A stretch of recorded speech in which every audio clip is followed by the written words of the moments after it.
Hello, guys. I am Shane Davis, 20-year comic book veteran. I'm here to talk a little bit, doing this video solo, talking about a creator-owned ripple slash effect that's happening in the American comic book industry. If you have watched this channel, you are no stranger to me following the ups and downs of the American comic book industry. It sells kind of plummet, kind of bottomed out. Well, how are you going to bring back some of these characters? How are you going to bring back the talent to work on these characters? And this is an argument that happens from time to time. Why don't you just hire these talents that are out there? There's a sea of talent out there that could make me pick up Batman again. Somebody who could, Geoff Johns can make me pick up Green Lantern again. All of this stuff. Why not have him on Avengers, for God's sakes? All of these arguments are happening on the interwebs. But no, these creators are going to do creator-owned books. And this is an interesting thing that's happening. And this is kind of new news. It's going to be framed as new news. Ghost Machine is a new publishing initiative through Image Comics. And it's going to be 4 universes that I guess coincide. I don't know.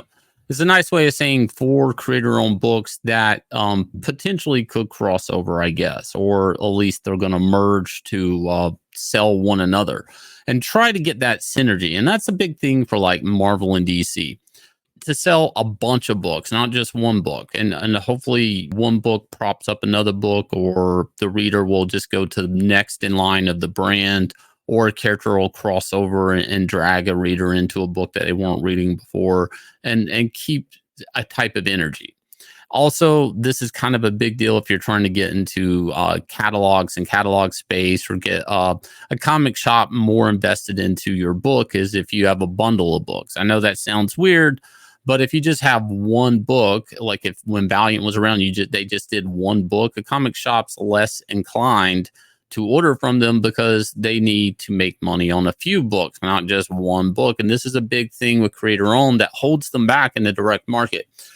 So, you know, Geoff has already done 2 of these books, and one of them is Junkyard Joe, and the other one is Geiger. So, and we have Francis Manapul, Bryan Hitch, Peter Tomasi, maybe a few other ones. They also hint that there's a secret book that they can't announce yet. That's a horror book. So more to come. Now, I've watched a video of this, and you guys can go check this out, I guess. It looks interesting enough. I see talent that I do want to buy in comics. But here's the weird thing about creator-owned stuff. I want powerful characters. I want to see, obviously, creators do creator-owned books, but I also want to see like flagship characters. But I also want something new. And when I saw the video, I actually just kind of missed seeing these creators like Bryan Hitch on Ultimates, or Gary Frank on Superman, or Francis Manapul on Flash. It just really kind of made me go, oh, I missed that. Now, one of the big reveals here was Jason Fabok. And from some of the images, I think he's basically been working on this since he finished 3 Jokers. I kind of get that impression, which to me is interesting how long this has been in the works. And it leads me to think, like, what's happening with all this comic book talent, right? Like, you have all this sea of talent that's not being utilized. And I'm not sure if I like what I'm seeing here. Another company that's starting up that we talked about a few months ago called DSTLRY has talent like Brian Azzarello, Stephanie Phillips, Scott Snyder, James Tynion. Okay, I guess, but that's a new company. The guys that worked on Comixology.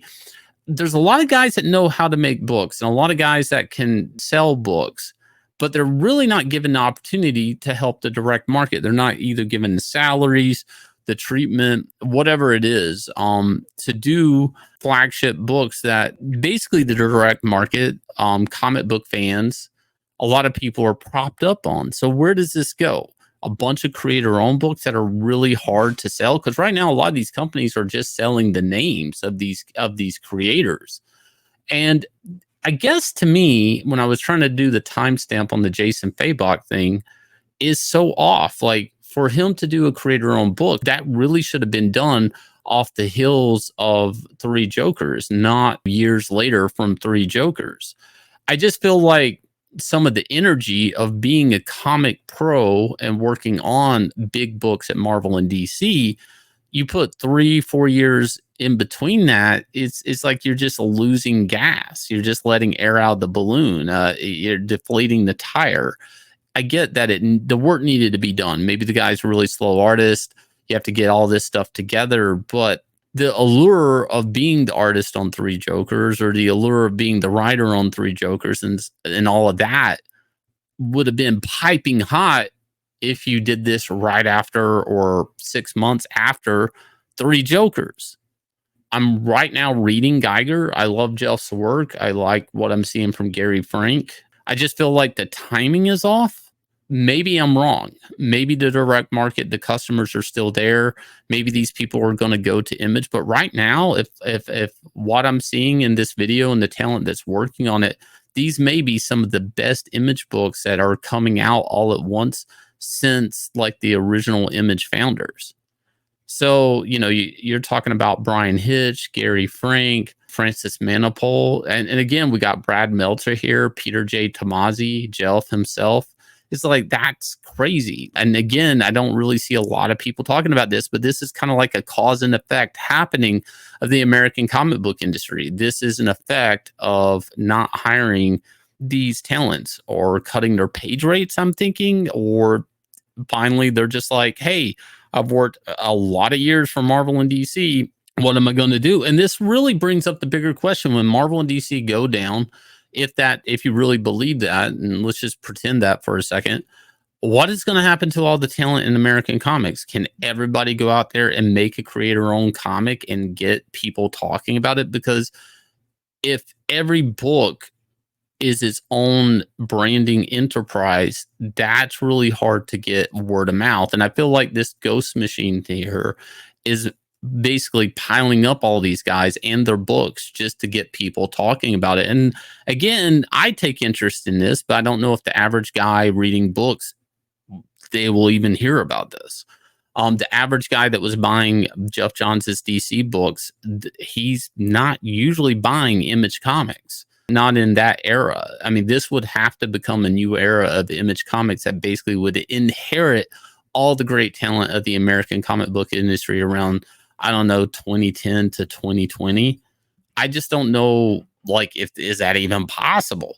If you guys will, please hit like, subscribe, ring the bell for notification. Also, check out Axcend. Ending Friday night, early Saturday morning, we are going up to hopefully $89,000 and moving on up, trying to get 1,000 backers on this campaign. If you guys will, go check out the link for this. I'll leave you guys with a trailer for this smash hit comic coming at you from 9 Lives Comics. I dream of a world carefully crafted, beautifully flawed. This is Axcend. In this game of life, there is one thing that determines a victor: a player's ability to grow, a player's ability to evolve, a player's ability to survive. My name is Dog. Choose to play. Choose to upgrade. Choose to level up. Choose to Axcend.